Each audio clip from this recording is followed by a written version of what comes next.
リアから帰還してもはや30何年かになった。この間、斜陽ではあったが、対照的に暑いインドマドラスに1年間駐在したりもした。また人間である以上、平穏無事で過ごされるはずもなかった。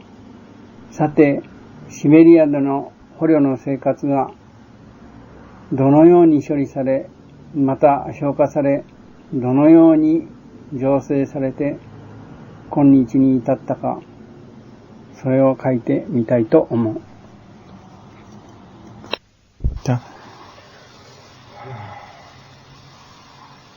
日本へ帰ってきて、初めのうちの、そうじゃないな。どんな苦労したか、それが30年も経って、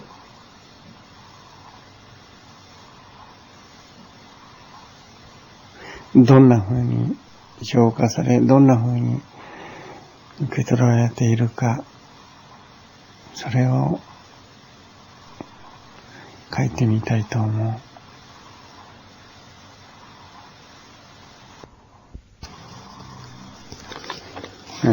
忘れもしない昭和20年9月13日、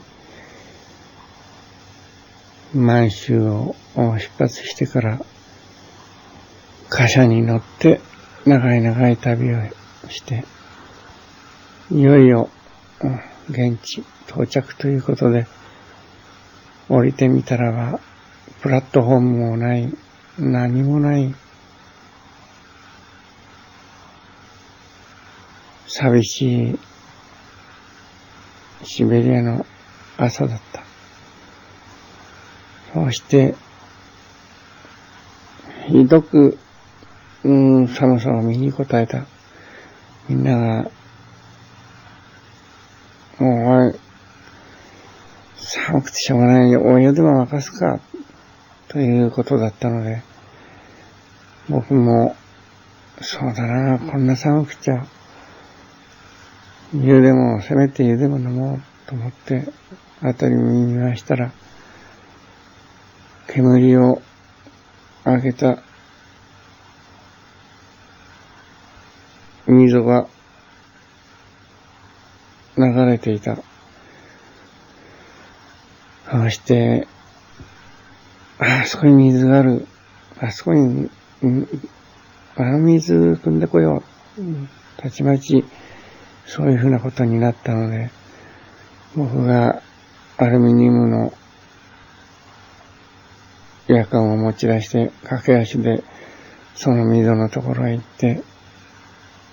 水をいっぱい満たして、帰ってきた。わずか50メートルくらいなのに、もう帰ってくるまでにその水が凍っていた。ここに言えば非常に簡単なんだけれども、そこの溝のそばに年取ったおよそ50くらいかな、女の人が、昔僕らがよく見た曲がった、日本と違う、天秤棒と違うまっすぐでない曲がったような天秤棒で水を汲んでるのを見たので、だから僕はこの水なら飲めるんじゃないかと、まずそう思ったのだ。そして急いで帰ってきて、おい、水汲んできたぞって言って見せたら、もうそのやかんの水が表面だけだったけれども凍ってた。そして湯やなんか沸かすのは下手だから、実際手早くわけなくできた。それが飲み終わるか飲み終わらないうちにもう、いよいよ現地に向かって出発だという命令が下ったので、まだその時はいくらか日本軍の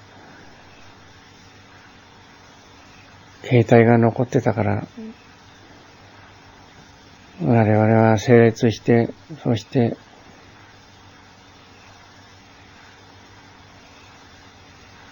ソ連兵の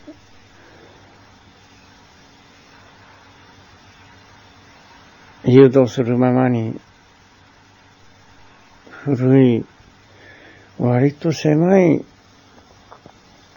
鉄道の道路を歩いて、まあみんな意気消沈してとぼとぼ歩いたもんだ。私トイレ行ってくるね。こういうのどう？ねえ、おかしい？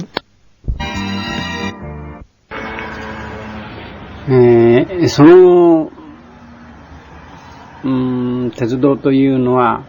今から考えてみると、軽便鉄道だったんです。で、その、鉄道線路の枕木を歩ってみたり、枕木を踏んで歩ってみたり、それから外したりして歩ったもんなんだけども、また脇の道を、細い道を歩ったんだけども、どうも歩幅がうまくいかないのを覚えてます。それと、その鉄道の線路には、それからその付近にはたくさん、鉄が機械工具が壊れたもんだの、鉄類がたくさん散らばってるんですね。だから僕は、随分鉄がある日本に比べて資源があるな、こんな国と戦ったんかななんて、思いましたよ。そして、しばらく10分ばかりかな歩きますと、門が見えました。あれがラーゲルだ。あれ、我々は何年住むかわからないけども、とにかくあそこへ住むんだなんていう話をしながら行きますと、何棟か古びた家が建っていました。で、私たちは着いた第一棟に、一番先ですね、第一棟に入りまして、そして、やれやれとうとうシベリアまで来ちゃったな、なんて言いながら持っていた荷物を下ろしました。なかなか何も指令がないので、しばらくその辺りを見回しますと薄暗くて、そして板のベッドが2段になっていました。で、まず1段目のところへみんな荷物を置いて、そしておりますうちに眠くなっちゃったんですね。みんなそのようだったんで、私もこくりこくりやりますと、なんかスーッと下がってきて、黒いものが下がってくるんです。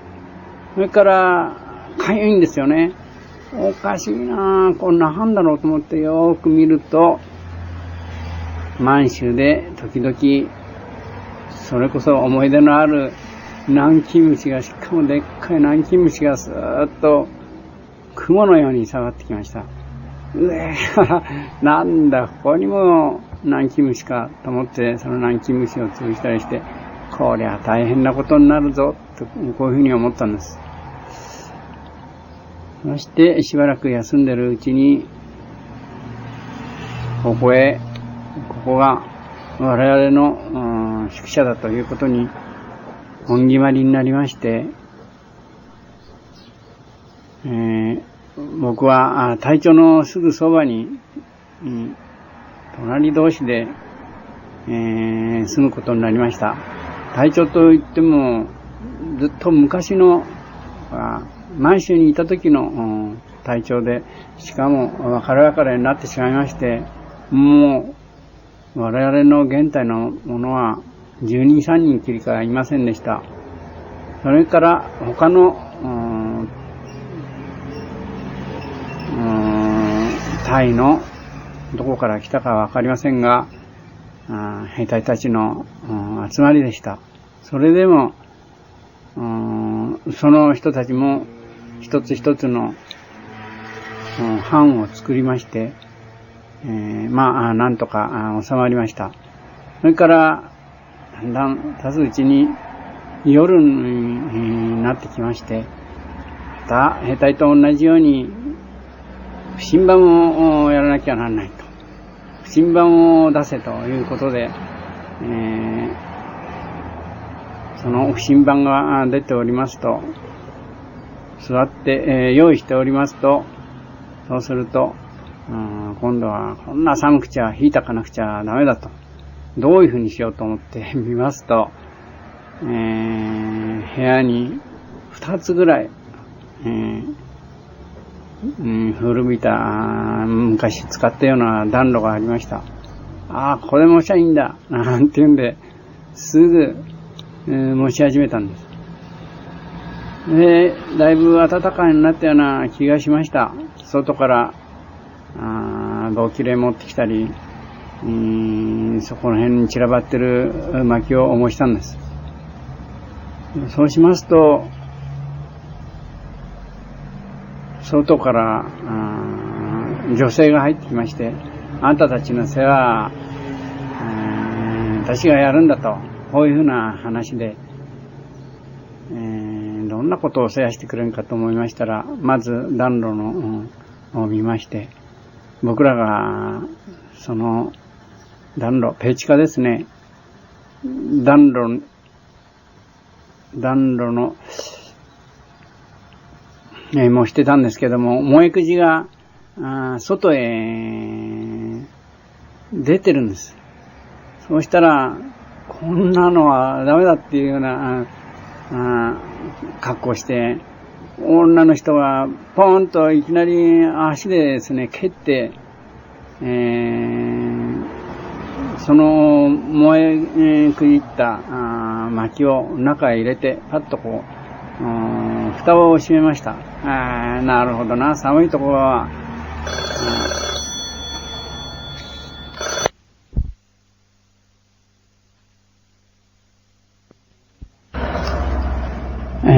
なるほどな、寒いところの国の人はすごいなと思ったんです。というのは、なんか久しぶりで見た女性だったんですけども、肩幅の広い、しかも、割と小柄だったんですけれども、肩幅の広い、長靴履いてました。何のやることが足のように思いましたんで、日本の女性とは違うんだな、久しぶりで見た女性がこうじゃな、なんて、思ったんです。それから、不審番のことですけども、割り当てで以後ずっと不審番をすることになりました。僕も何回か当たりましたけども、この暖炉を炊くためにそのことを思い出しておかしくなりました。それからここでは、食料が足りませんでしたから、例えば鮭なんかが出ますと、よくしゃぶりまして、その後その骨を残しておきまして、この暖炉で焼きまして、カリカリにして、食べたことを覚えています。それからもう一つ、昔の総長さんだっていう人なんですけど、この人は、追い分けがとても上手な人だというふうなことを現代の人に聞きまして、そうかな、この人はそうかななんて思ってたら、その人が不審番の監督に見回りにやってきました。昔の軍隊ですと総長さんですから、まあ随分、偉くてあれなんでしょう。やっぱりその面影が残ってて、僕が居眠りして寝てましたら、こらーなんて言われまして、